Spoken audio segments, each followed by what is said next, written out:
Bienvenue sur le podcast de la paye facile. Je suis la narratrice et je suis heureuse de vous présenter les conseils d'Anthony Rocca. Vous pouvez retrouver l'ensemble des conseils à l'adresse la-paye-facile.com. Vous pouvez aussi vous inscrire à la newsletter. La newsletter par mail vous offre tous les jours des conseils et des offres promotionnelles. Sans plus tarder, voici le sujet du jour. Le salaire rétabli pour le calcul des IJSS.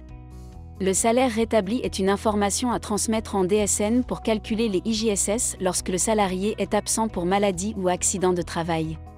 Cette information est importante car les IJSS sont calculés par la CPAM sur le salaire de référence des IJSS. Le salaire de référence doit correspondre à celui perçu par le salarié comme s'il avait travaillé. Calcul des IJSS. Le calcul des IJSS est réalisé par la CPAM lorsque le salarié est en arrêt de travail. Bien que ce calcul soit réalisé par la CPAM, le gestionnaire de paie doit être en mesure de le réaliser pour calculer le complément de salaire. Comment sont calculés les IJSS ? Lorsqu'il est absent pour maladie, le salarié est amené à percevoir des IJSS de la part de la Sécurité sociale. Dans le cas d'une maladie non professionnelle, le calcul des IJSS est réalisé en fonction des 3 mois de salaire qui précèdent l'arrêt. Il est possible que le salaire de référence servant de base de calcul au IJSS ne soit pas complet, dans ce cas le salaire doit être rétabli.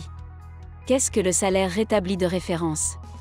Le salaire de référence correspond au salaire brut pris en compte pour le calcul du gain journalier de base servant de calcul des IJSS. Le salaire de référence servant au calcul du gain journalier de base ne peut être supérieur à 1,8 fois le SMIC. Pour rappel, le SMIC 2022 correspond à 10,85 € brut de l'heure. Le problème est de savoir comment rétablir le salaire pour calculer les IJSS lorsque le salarié a été absent pendant la période de référence. Rétablir le salaire de référence. Lorsqu'un salarié est absent, il ne perçoit pas le salaire brut habituel. À sa rémunération brute sont déduites les absences. Cependant, le salaire de référence ne doit pas tenir compte des absences. Il y a lieu de déterminer le salaire ou le gain journalier de base comme si l'assuré avait travaillé. Toutes les absences ne sont pas à rétablir, mais bonne nouvelle, l'article R323-8 du Code de la Sécurité sociale fournit la liste des absences qui doivent donner lieu à rétablir le salaire de référence pour les IJSS. Les absences où vous devez rétablir le salaire de référence pour les IJSS. En cas de nouvelle embauche. Le salarié démarre dans l'entreprise et en théorie n'a pas de salaire de référence permettant le calcul des IJSS. C'est pourquoi, vous devez calculer un salaire rétabli. Pour information, ce n'est pas parce qu'un salaire rétabli est calculé que le salarié bénéficie des IJSS. En cas d'absence maladie, maternité, accident du travail, le salarié a été indemnisé par l'assurance maladie au titre d'un de ses risques pendant le mois donnant lieu à rétablissement de salaire. En cas de chômage involontaire total ou partiel, notamment en cas d'activité partielle, le salaire de référence doit être rétabli.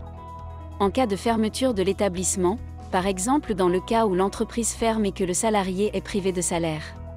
En cas de congé non payé, exemple congé sans solde ou absence avec retenue de salaire et autorisé par l'employeur. En cas d'absence pour service militaire, le service militaire est suspendu ou appel sous les drapeaux. À ces absences à rétablir, vous pouvez ajouter les congés prévus par la convention collective ou toute absence autorisée par l'employeur. Les absences à ne pas intégrer dans le salaire de référence des IJSS. Pour calculer le salaire de référence des IJSS, vous devez exclure certaines absences. En premier lieu, toutes les absences citées par l'article R323-8 du Code de la Sécurité sociale. Vous devez exclure du salaire rétabli les absences qui sont ni payées ni autorisées. À noter que comme toujours en gestion de la paie, il existe des exceptions, ou cas particuliers sur le calcul du salaire de référence des IJSS comme celui de la grève. Car l'absence pour grève fait l'objet d'un rétablissement de salaire sauf pour les grèves illicites. Calculer le salaire rétabli. Pour calculer le salaire rétabli, il convient d'additionner le salaire brut perçu avec le salaire perdu pour cause d'absence. Pour recevoir tous les jours des conseils et des offres promotionnelles pour réussir à devenir gestionnaire de paye, abonnez-vous à la newsletter d'Anthony Rocca.